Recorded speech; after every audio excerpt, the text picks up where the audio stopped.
Today, we're going to talk about how to have $1 million salon. So, let's talk about some different metrics you should be measuring as a salon owner. Number one is going to be revenue per square foot. So before you open a salon, I want you to take a look at how big your space is, how many chairs you can have, and how much revenue you can actually generate from that space. Too many salon owners find a location that they love. It's like on the main strip. It has like good parking. It has like everything going for it. But the rent is astronomical. And the layout inside the square footage isn't really conducive to maximize the amount of chairs you can put in there or beds or whatever it is that you do. And you're going to have to truly be fully booked from day to night and charge an extraordinary amount of money in order to make it work. And if you aren't a luxury artist and you never had that kind of salon before, charge a premium price, you're going to be struggling with your mindset and also delivering on the value and the service because you're not used to charging those prices that you need to charge in order to make that space work. So revenue per square foot is super important. I want you guys to think about the absolute max amount of money you can generate from that space. And then I want you to cut that in half. That's what you should be working with. Because God forbid something happens, you lose your staff. I personally, in order to run a salon or open a salon or a new location, I personally need to be able to pay the rent by myself if I was the only person working there. And that's how I look at spaces in my salon. Now, when you develop a team, it makes it a lot easier. So I want you guys to focus on these 4 revenue metrics right now. Total revenue, total income generated from all services and products sold in the salon. So how much retail are you doing? How many services are you selling? Then I want you to really look at revenue per service. Average revenue generated per service performed, helping to identify which services are most profitable. So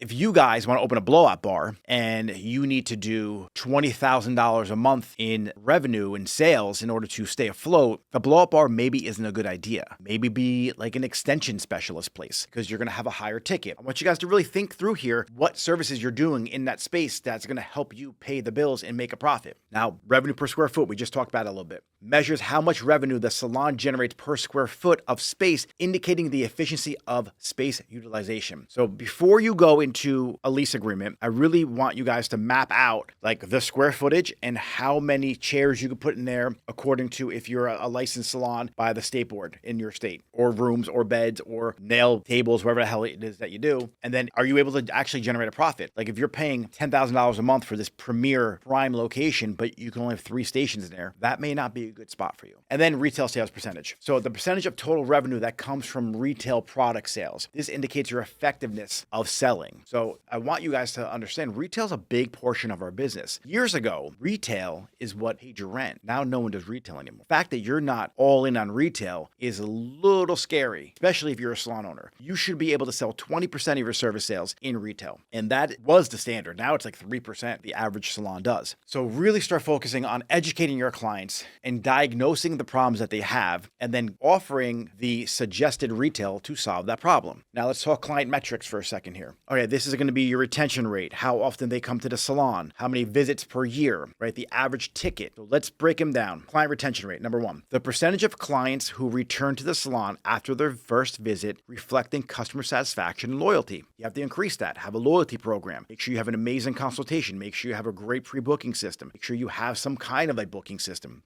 a process in place. So if you aren't able to retain clients, there's typically 2 reasons why. Personality or your product. You might just be really bad at cutting hair or you might just have a really bad attitude. So focus on those 2 things. Be an awesome person and deliver an awesome service and you're going to increase your client retention. Now, new client acquisition rate. The number of new clients acquired over a specific period indicating the effectiveness of a marketing plan or a marketing effort. What are you doing to market your salon? Are you just posting and praying? Are you just throwing up an Instagram post or a Facebook post and hoping that the whole world sees it and comes into you? That's not how you do it. You need to be strategic. You need to have messaging. You need to speak to your ideal client. Now, the average ticket size, the average amount spent by each client per visit, including both services and retail. So your average ticket is very, very important metric that you need to record because for 2 reasons. A, just by increasing the average ticket, let's say you go from 150 to 170, if that person comes to your salon 3 times a year and you get that person to come an extra time, that's an extra 170 times every single customer you have. So that average ticket is a very crucial number I need you to record. Now, if you lose somebody, if you lose a stylist and they were doing like 300 clients a month for you, now you're going to have to make up the money somehow. And so if you could increase your average ticket, that's one way. If you could get new clients coming in your salon, that's one way. So when you raise your prices, you raise your average ticket, I want that to be one of the last things that you do. First thing I want you to do is make sure you increase your retention rate. The next thing is I want you to increase the frequency you see clients. Then you increase your average ticket. That's super super important. So before you start bringing on a lot of new clients, I want to make sure your retention rate's in check, because good marketing makes a bad product fail faster. Then once your retention rate's in check, you turn the volume up on how many new clients you're bringing into your salon. Then what you do is you increase your average ticket value, and then you increase the frequency your clients come. Those two last ones you could interchange, but those are your client metrics. Now we're going to have service metrics. Service utilization rate, the percentage of available appointment slots that are filled, indicating how well a salon is managing its bookings. This is something that I really don't pay that much attention to, and I should. I'm a marketer. Like, I want to just turn the volume up and increase the amount of people coming in my salon. When it comes to how much percentage of the book is being used, that's a metric that I really should start dialing in on, but I don't. And a lot of the number nerds out there, like, there's a lot of people who really want to take a look at the percentage booked. In our industry today, the way stylists book appointments now, they just block off like 3 or 4 hours. They're doing one client in like half a day. They're doing extensions. They're doing bigger projects. Now, that whole like service utilization rate was really important back in the day, or for your salons that are doing like blowout bars, or you're doing a lot of single processes. You want to make sure you max in every single appointment slot. So that's an important number for those type of stylists. Now, service mix, a breakdown of different services provided showing which services are most popular and contribute most to revenue. 20% of your services provide 80% of your revenue. And if you are a person who really wants to make money in this industry, and you're an owner too, you're still behind the chair, why are you wasting your time doing blowouts? Why are you wasting your time doing single processes? If you're doing extensions, if you're doing high ticket services, pass off the low ticket services to somebody else in the salon, because they're usually a little easier to do, and the ability to mess them up, especially if you have a formula, is going to be a little harder. So you want to make sure that you give those things that are hard to mess up to somebody else, and you focus on the extension installs and the highlights and the harder services, the more challenging services, things that really separate you from the elite of the elite or put you above everybody else. I want you to focus more on those, and then give your team the rest of them. They develop the skills, and then they can start doing higher ticket services as well. And then coming into the salon, you get the idea, right? All right, cool. Hey guys, thanks for watching this video. If you love this channel, make sure you click subscribe, hit that notification bell so you get alerted every time I upload a new video. If you want to watch the full video, click somewhere on this page, I think right over here, and drop a comment